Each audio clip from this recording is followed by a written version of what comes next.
Okay, very good morning to all of you. So, today we are going to start with the next very important topic of the chapter, which I have already told you. The topic is what are various components of business environment. Components, or we can call them dimensions of business environment. I'm writing here.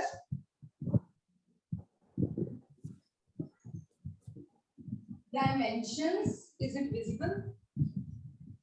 Of business environment.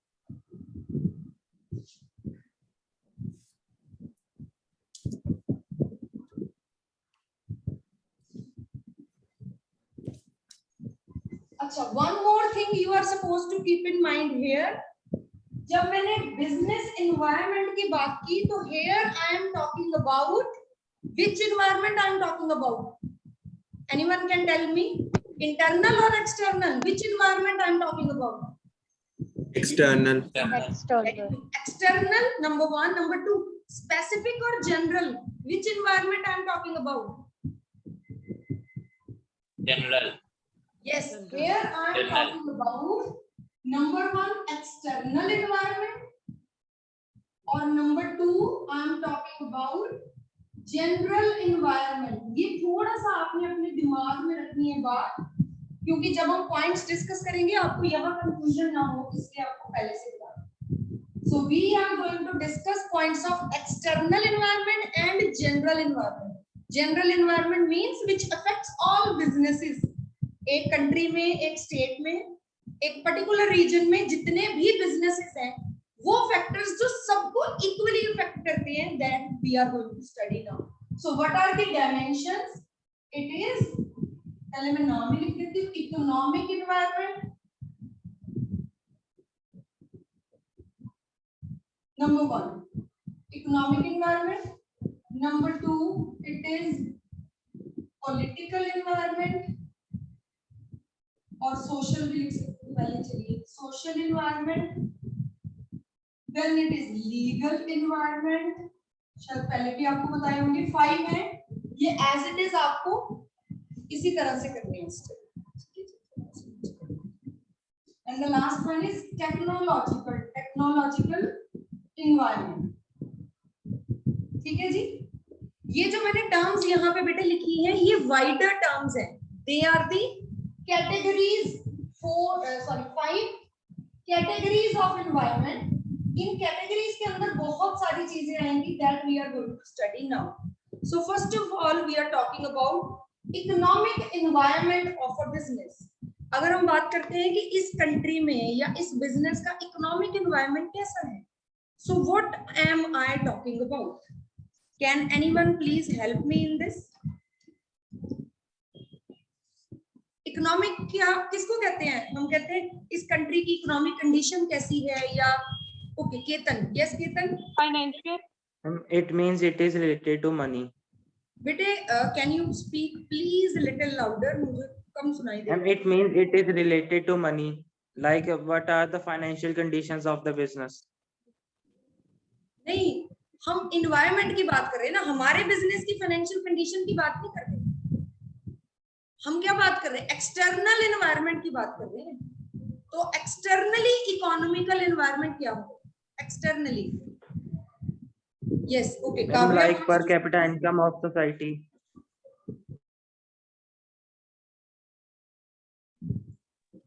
Who was speaking? Ketan. Yes Ketan ji, बच्चे बोलिए. Ma'am, for example the per capita income of society or country. Yes, now you have come near by, थोड़ा सा आप point पे आ गए हो. Here we are talking about the economic conditions of the country. जिस country में हमारा business है, हम उसके इकोनॉमिक एनवायरनमेंट की बात कर रहे हैं कि ये मेरा बिजनेस है. ठीक है जी. अब इसके आसपास कैसा इकोनॉमिक एनवायरनमेंट है? इकोनॉमिक एनवायरनमेंट में आ जाता है जैसे उस कंट्री में जीडीपी कितनी है उस कंट्री की. जीडीपी पता है ना, इकोनॉमिक्स में पढ़ते हो आजकल आप. नेशनल इनकम में ग्रॉस डोमेस्टिक प्रोडक्ट कैसा है उस कंट्री की. नेशनल इनकम कितनी है उस कंट्री की? उस कंट्री की पर कैपिटा इनकम,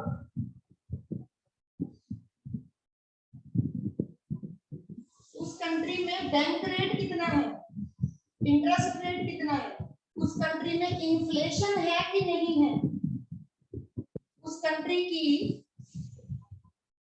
इकोनॉमिक पॉलिसीज,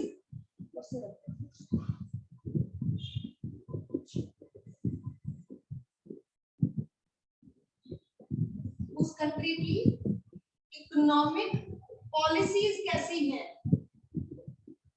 तो ये सारे के सारे पॉइंट्स जो मैंने लिखे हैं दे आर रिलेटेड टू, ये इकोनॉमिक्स के पॉइंट्स है ना, इको में पढ़े हैं आपने। ये मेरा बिजनेस है, मेरा बिजनेस जिस कंट्री में या जिस रीजन में सरवाइव कर रहा है, इसको इस तरह से डायग्राम नहीं बनाने की जरूरत, समझाने के लिए बताया आपको। Business is getting affected by the national income of the country, per capita income. Per capita income मेरे बिजनेस को कैसे इफेक्ट करेगी? Can you please tell me how can you say that per capita income of country? Aniruddh can tell, but इस बेटे पर capita income होती क्या है?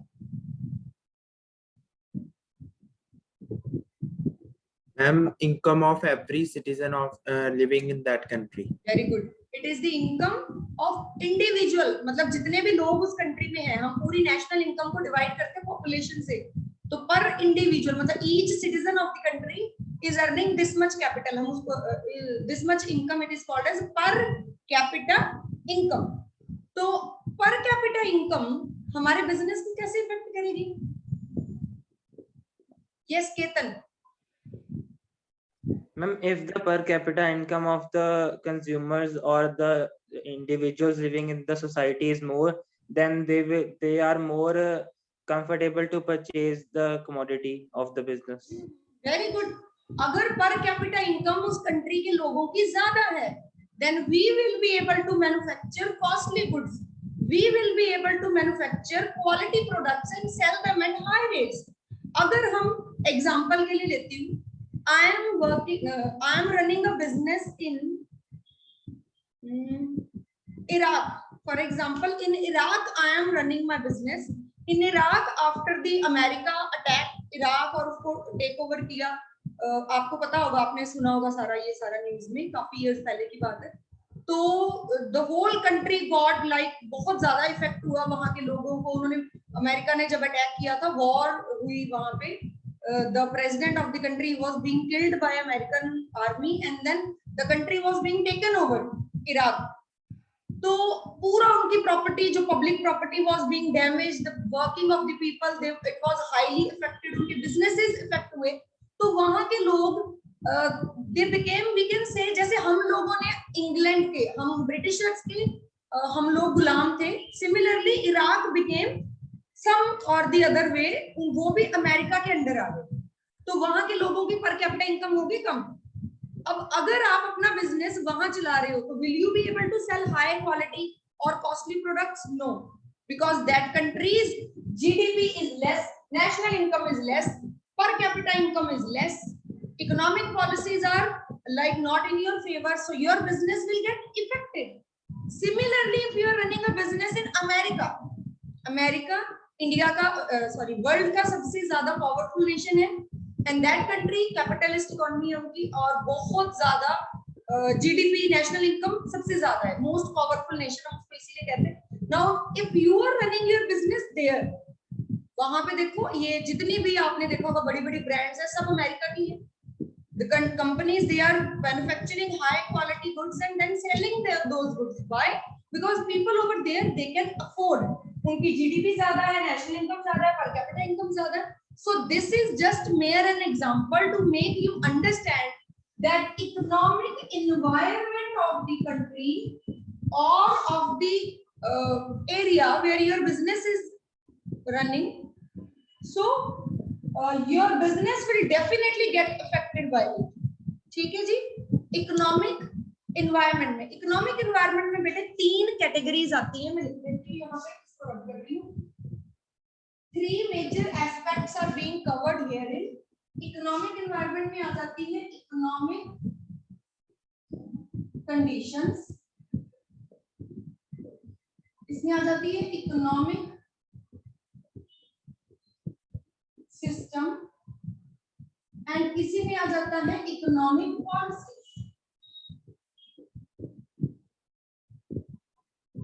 3 type of concepts are being covered in economic environment. Number 1 is economic condition of the company. अच्छा, आप में से किसी को बिजनेस साइकिल पता है क्या होता है? बिजनेस साइकिल क्या होता है? Have you ever heard this word business cycle? No? चलिए, ये आपको ऐसे जनरल नॉलेज के लिए बता रही हूँ, कॉमर्स वाले बच्चों को पता होना चाहिए ये बिजनेस साइकिल। यहाँ बना के बताती हूँ। For example, this is your business, you have started it from here. Now your curve is going like this, and then this, and then again up, and then down. This is a curve which we use to make for our business. For example, this is the trend. तो ये जो centre में line है, ये trend line है इस business की, और ये जो मैंने ऊपर कर्व बनाई है, this is for my business. जो मेरा बिजनेस है वो इस तरह से चलता है। इट मे बी इस मतलब किसी भी सिचुएशन में ये किसी भी शेप में हो सकता है। It can be like this also or like this, anyhow this can be there. So what I am just trying to tell you, business cycle क्या होता है? Whenever the curve is going upward, the upward going curve will tell you क्या बता रही है, curve ऊपर जा रही है, तो गुड और bad? Good. Okay.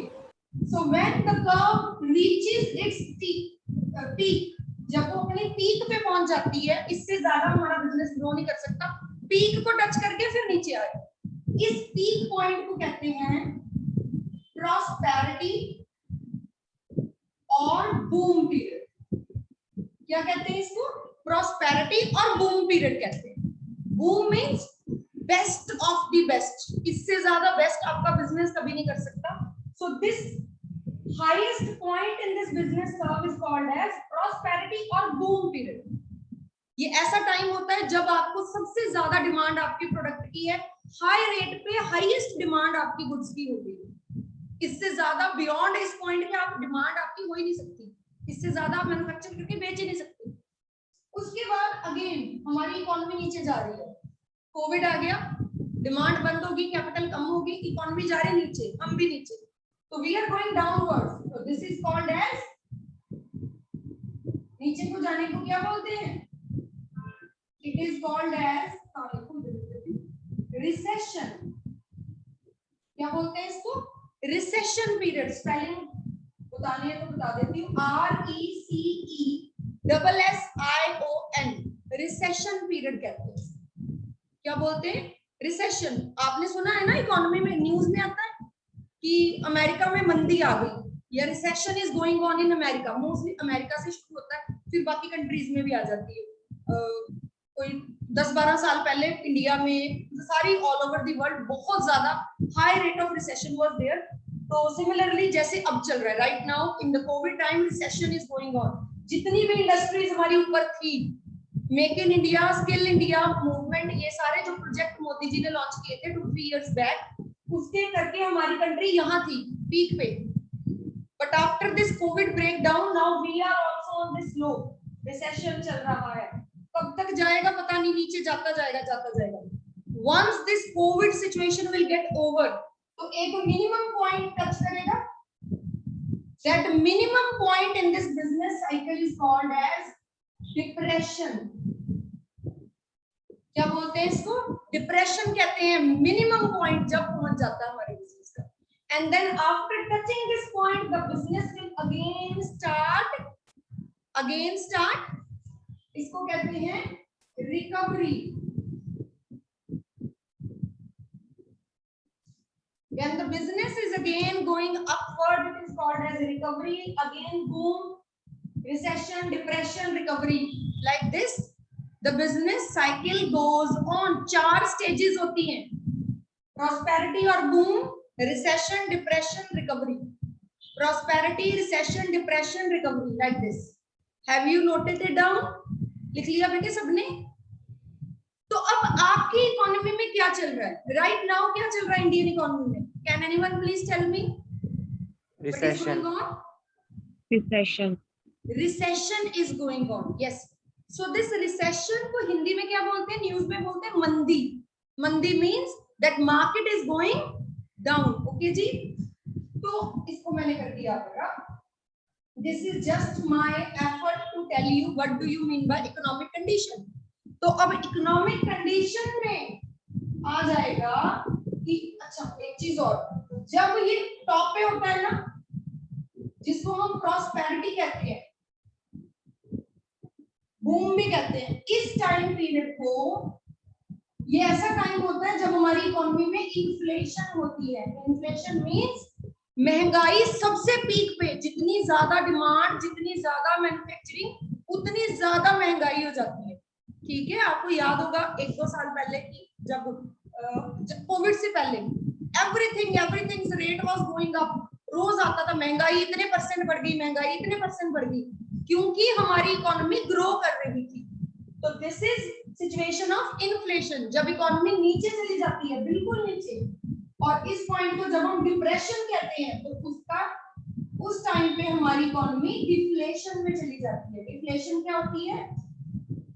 Deflation, inflation और डिफ्लेशन सबको मालूम है कि नहीं मालूम? Do you know this? Sanyam, आप मेरे को बताइए, what is inflation? Ma'am currency की वैल्यू कम हो जाती है, चीजें महंगी हो जाती है. Inflation basically means that prices are going high. High prices will be there in the market. महंगाई जिसको हम हिंदी में बोलते हैं, दैट इज इन्फ्लेशन. और डिफ्लेशन उसका बिल्कुल ऑपोजिट, ना कोई डिमांड, ना किसी के पास इनकम, ना मैन्युफैक्चरिंग, फैक्ट्रियां डूब रही है, बंद हो गई हैं. तो जब बंद हो रही है, कोई डिमांड नहीं कर रहा, तो they are ready to sell it at low cost, जिसको हम महंगाई का उल्टा सस्ताई, पता नहीं शायद, आई डोंट नो. तो इन्फ्लेशन का opposite is deflation. Deflation means when the prices are at the minimum rate. ठीक है जी, दैट इज डिफ्लेशन. चलिए फिर से रब कर देते हैं, 2 पॉइंट्स और आपको बता दिए. तो economic condition of the country में हम लिखेंगे if recession is there, depression is there, boom is there, inflation is there, deflation is there. So all these are economic conditions. Am I clear to you? Economic conditions prevailing in the country. Clear है बेटे? चलिए ठीक है. Number 2 है economic system. कौन कौन से economic systems होते हैं? +1 में पढ़ा है सबने आपने. इकोनॉमिक सिस्टम कौन कौन से होते हैं? अच्छा 9th 10th में भी पढ़ा है आपने. ये किसी ने सुने हैं ये word? Capitalist, socialist, 9th 10th में भी पढ़े होंगे बेटे. ओके, काव्या ने सुना है. अकेली काव्या, तुमने अकेले नहीं सुना सिर्फ? बाकी सब बच्चे सोते थे क्लास में? ओके, नहीं और भी हैं, जाग रहे हैं कुछ बच्चे. चलिए काव्या बताइए. Ma'am socialist, capitalist and mixed economy system. ठीक है, होता क्या है ये? सिस्टम्स में क्या होते हैं? मैम कैपिटलिस्ट में जो भी डिसीजंस मतलब होते हैं वो जैसे प्राइवेट इंडिविजुअल्स लेते हैं, मतलब प्राइस जो है मार्केट फोर्सेस करती हैं. और सोशलिस्ट में गवर्नमेंट करती है सब कुछ, प्राइस डिटरमाइन. और मिक्स्ड में दोनों ही करते हैं. और मिक्स्ड में हमारा इंडिया आता है. सिंपल लैंग्वेज में अगर मैं बात करूं तो कैपिटलिस्ट एक ऐसी इकोनॉमी है जहां पे सारे के सारे सेक्टर प्राइवेट है. सब कुछ प्राइवेट है. रेल प्राइवेट है, प्लेन प्राइवेट है, ट्रेन प्राइवेट है, फैक्ट्री, स्कूल, कॉलेज, हॉस्पिटल सब कुछ प्राइवेट है. कुछ भी गवर्नमेंट के अंडर नहीं है. सोशलिस्ट एक टाइप का सिस्टम है जहां पे everything is under the control of government. जैसे अगर इस कंट्री में कोई भी कंट्री लगा लो, मैं एक एग्जांपल के लिए कोई अरब कंट्री ले लेती हूँ, से बहरीन इज अ कंट्री. उस कंट्री में क्या होता है, वहां पे एक शेख होते हैं and whole of the country, उसकी लैंड, उसके ट्रीज, उसके animals, all the property of the country is under the control of that शेख. गवर्नमेंट जो उनकी है, वो कहते हैं सारा कुछ हमारा, रोड हमारे, प्लेन हमारे, ट्रेन हमारी, स्कूल हमारे, college, everything is run by the government. There is no private job, there is no private business. All people living in that country वो सरकारी ही जॉब करते, सब राजा की या गवर्नमेंट की जॉब में लगे हुए. ठीक है जी. So that is socialist economy. And third one is mixed economy, जैसे कि हमारे इंडिया में है. Some part of the sector is under the government control, some part is private. तो नाउ आप जिस कंट्री में हो उसका ये सिस्टम, इन तीनों में से जो भी है, it will affect your business. For example, you are running your private business in Bahrain, और कोई भी कंट्री लगा लो, कुवैत। अब अचानक से वहां की गवर्नमेंट ने बोला हम सोशलिस्ट होने लगे हैं, हम अपनी इकोनॉमी को सोशलिस्ट इकोनॉमी बनाने लगे।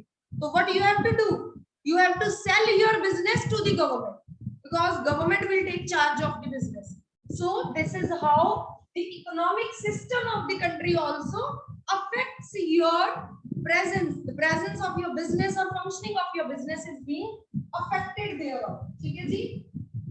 उसके बाद थर्ड इज हमारे पास इकोनॉमिक पॉलिसीज। इकोनॉमिक पॉलिसीज क्या होती है बेटे? आपको कुछ आइडिया है तो आप बता सकते हैं। Economic policies are being made by the government. Government एक कंट्री की वो पॉलिसीज बनाती है time to time. Okay, Kavya wants to say yes. Kavya? Ma'am economic policies वो पॉलिसीज होते हैं जो गवर्नमेंट बनाती है, जैसे इंपोर्ट एक्सपोर्ट पॉलिसी हो गई, टैक्सेशन पॉलिसी उसने पीछे बनाई थी जीएसटी इंस्टॉल करके। मालूम है ना सबको? बताइए।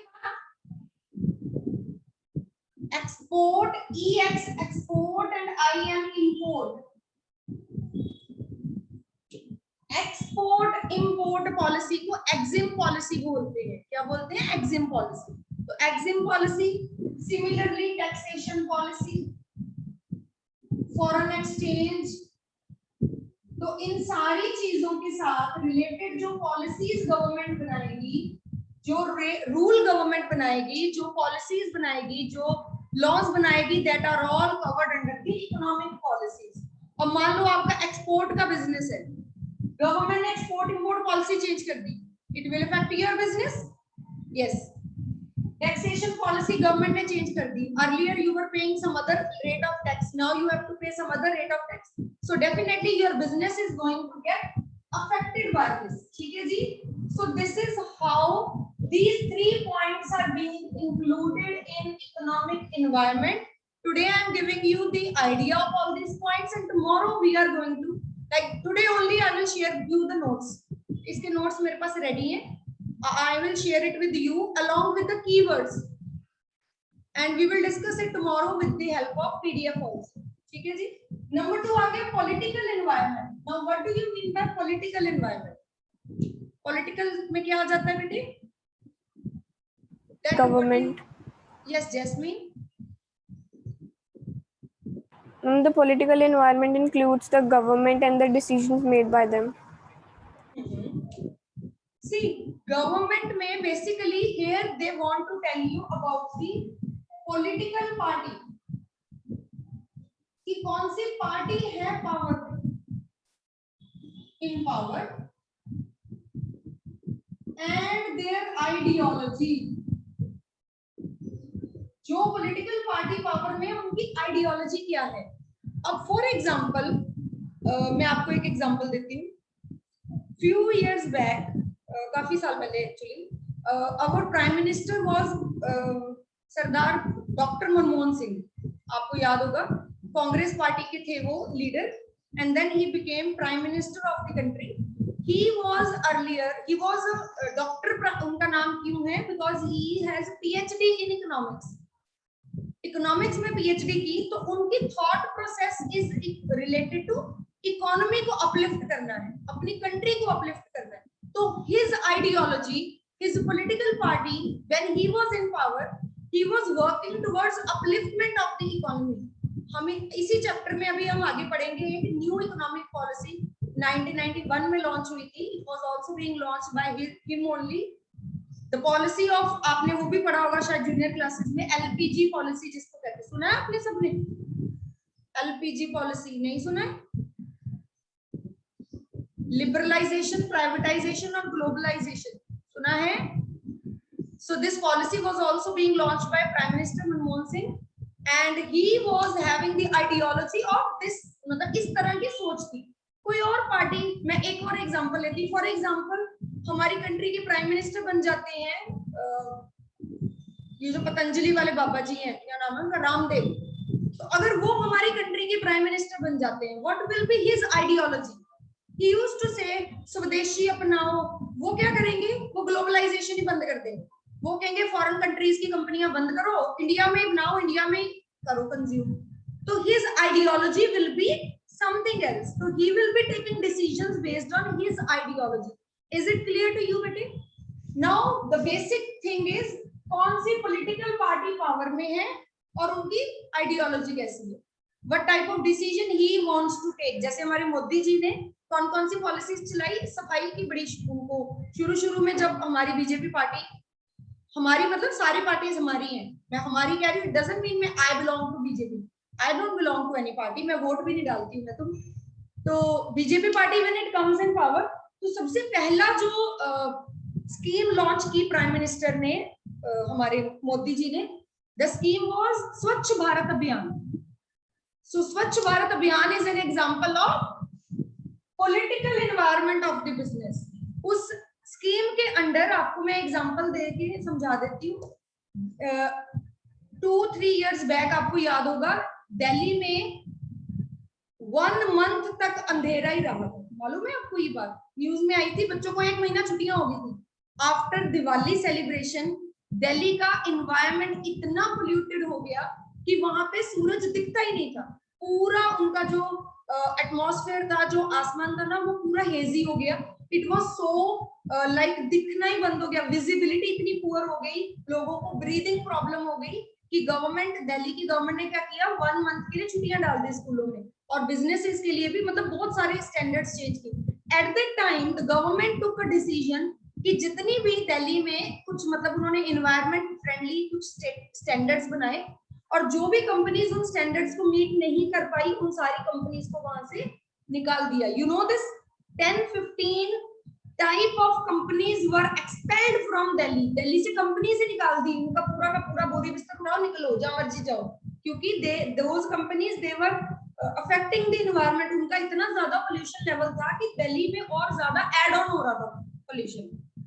So this type of decisions are being taken by some political party at some time because they are into this eco-friendly चीजें use करो and so and so.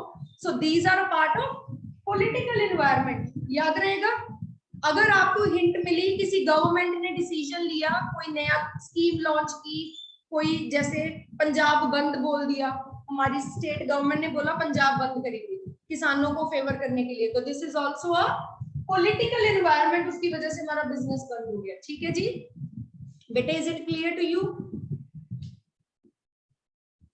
ठीक है. उसके बाद नेक्स्ट है हमारे पास social environment. Social environment means what type of society is there in which we are like living. Society कैसी है हमारी सोसाइटी. फॉर एग्जांपल अगर हम राजस्थान में रहते, एग्जांपल ले रही हूँ, तो वहां पे चाइल्ड मैरिज का बहुत ट्रेंड है, पता है आपको. वहां पे आपने वो सीरियल भी देखा होगा, बालिका वधू, वो भी वहीं पे बना हुआ है राजस्थान में. They are in habit of like छोटे बच्चे की शादी कर देते. पंजाब में ऐसा है? नो. पंजाब में कैसा सोसाइटी है? कनाडा जाने वाली. पंजाब में सब लोग फॉरेन जाते हैं, तो यहाँ की society has some other type of. Gujarat में अगर आप गए हो तो वहां की सोसाइटी कैसी है? सारे बिजनेस, सारे के सारे बिजनेसमैन, सारे के सारे बिजनेस, वहां जॉब कोई करना ही नहीं चाहता है. वहां पे कोई आर्मी, नेवी, एयरफोर्स ज्वाइन नहीं करता, सब बिजनेस में ही जाते हैं. Maximum 90% of the population goes for business. So this is the society and social effect. What type of people live in their, what is their caste, their culture, their tradition, उनकी सोच कैसी है, उनका standard of living कैसा है, उनके culture उनका कैसा है. तभी मैंने आपको शायद पहले बोला था, इसको कई बुक्स में इसको सोशियो कल्चरल भी लिखते हैं. ठीक है. जैसे अगर हम गोवा में जाएं तो गोवा में एक गोवा फेस्ट मनाया जाता है, इंडिया में नहीं होता. अगर हम साउथ इंडिया में जाएं, वहां गणेश चतुर्थी इतना बड़ा फेस्टिवल है जितना दिवाली भी नहीं है. साउथ इंडिया में ओणम फेस्टिवल बहुत फेमस है. Pongal is very famous. हमारे यहाँ पे Pongal, Onam, we have no idea. Chhath Puja बहुत कम. हमारे यहाँ पे Karva Chauth, Diwali, Holi, Rakshabandhan, we have this festivals. So the business, कोई भी बिजनेस है वो जिस भी रीजन में है, वहां के लोगों के कास्ट, कल्चर, ट्रेडिशंस, फेस्टिवल्स, ये सारी चीजें इफेक्ट करती हैं how your business is going to survive, right. Similarly literacy rate also affects. For example अगर आप केरला में जाके कोई स्कूल ओपन करोगे तो शायद वो ज्यादा चलेगा एज कंपेयर टू अगर आप बिहार में जाके स्कूल ओपन करोगे, because Bihar I think literacy rate सबसे कम है बिहार का इंडिया में। एम आई राइट और रॉन्ग? एम आई राइट? लिटरेसी रेट सबसे ज्यादा हमारे इंडिया में है केरला का, और सबसे कम जो है I think so it is in of Bihar earlier, अभी मुझे पता नहीं अगर चेंज हो गया तो इट डिपेंड्स। अगर वहां आप जाके एजुकेशन का बिजनेस करोगे बिहार में, it will not work. Similarly अगर वही बिजनेस आप केरला में करोगे and it will definitely work. Uttarakhand में एजुकेशन का लिटरेसी लेवल बहुत अच्छा है, quality of education is very good, बड़ी दूर दूर से बच्चे वहां पढ़ने जाते हैं, देहरादून में एंड ऋषिकेश में, तो most of the academies are there. So depending upon the society wherein you want to run your business, it will definitely affect your business. ठीक है जी? That's all. I think we are going to cover these 3 points only today, and rest 2 points along with the PDF and notes we will discuss tomorrow. ठीक है जी?